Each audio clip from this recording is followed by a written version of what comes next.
Hello guys, we're just going to be talking about university, drinking and the current climate with the old COVID going on right now. I don't really want to discuss it too much because you can't go anywhere without seeing those hideous 5 letters everywhere. And on the screen you can see a virtual photo shoot that we tried to execute. The quality of a computer is about the quality of a 1999 Nokia, but we get over it. We put on clothes, if you remember what they are. We put earrings into our ear holes, makeup onto our face, and we got right into it. I've got myself an almond milk latte because save the cows. And you can just sit back and listen to us natter on about some fun things. I hope you enjoy it. So, who are you? I'm Harriet. Cool. Do you want more information? How old are you and what do you do with your life? I'm 20 and I'm a student studying experimental psychology at university. I go to the University of Oxford. How do you find that? I thought it was going to be really posh and boring, but it's really hard work, but it's so fun.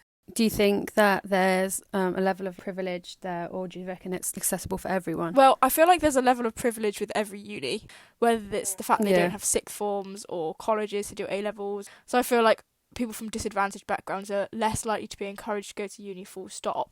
You can't get in based on who you know and who you don't know like you could in the olden days. But I think private schools, are more likely to give you higher predicted grades, and then obviously good schools are more likely to encourage you to apply.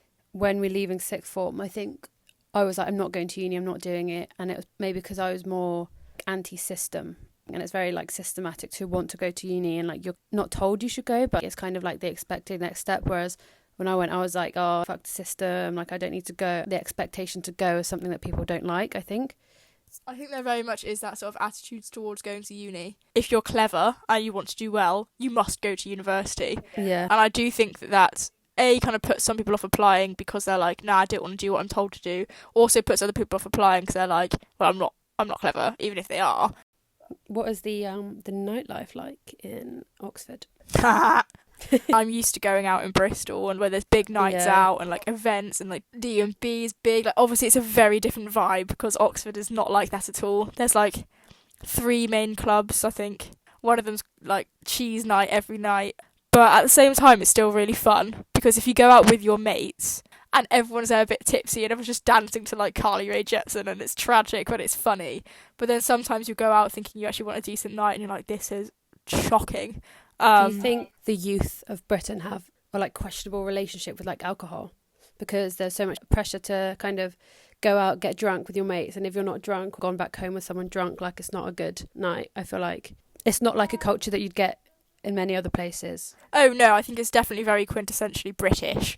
A very British uni student to go out maybe twice a week, once a week, get absolutely hammered and then not drink any other time. And I guess you could call it binge drinking, but that sounds like some sort of disorder. But potentially some people push it over the edge because it's available. You can go to clubs, everyone's getting drunk, you can drink quite a lot.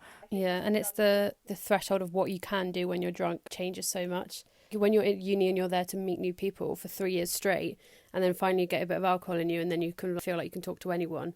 Yeah, it's you can do whatever you want. If you're I'll just have a few pints, obviously sometimes people are oh, go on, have another, and then you end up having 12. Yeah, and also the crime rate and the dangers of being there is so small. Walking around Falmouth, and probably the same with Oxford, very low feeling of fear. Whereas if you're drinking, getting paralytic or whatever in big cities and you don't know where you are, the danger there is... It'd be more scary.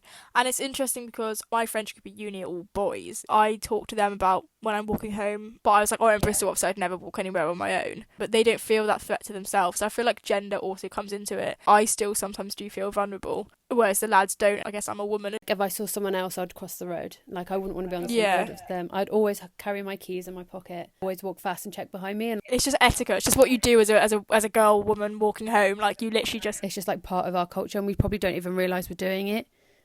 Also, another thing, I saw a petition online that was saying that they should have a 3-day ban every year on travel, just to give the world a break. But I kind of think that the excess of wealth and power is kind of one of the leading reasons why climate change is bad. People that are flying around in their private jets, zooming everywhere unnecessarily. I know what you mean. The common people can't change the world, But I feel like sort of protecting our world is very much every person's job. If we all express some sort of interest in protecting the world, potentially it would become more of a pressing topic for those who have that excess wealth.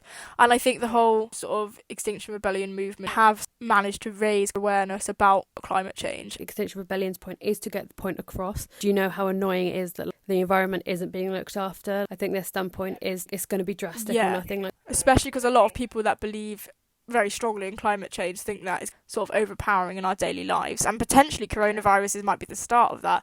The excess travelling people are doing made it spread. I've seen all over coronavirus is going to fuck up the economy, and I'm like, that really isn't the most important thing right now. I know that business has to happen. At the end, like, the economy is a man-made thing. It's not necessarily to our life, whereas like nature and environment is. I don't necessarily agree. I think that it is so upsetting that it's going to have such a change on our economy because, as we were saying earlier, excess wealth means that we can spend it on the environment. The thing is, if we had a different government, that might be the case. The amount of little money that goes into funding environmental research is so little now, when there has been opportunity for it in the past. The amount of money that goes into things like the military is basically like the most funded thing, and money's been taken out of the NHS and out of environmental funding anyway.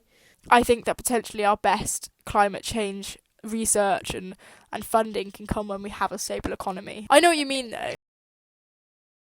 Okay. Bye. Thanks.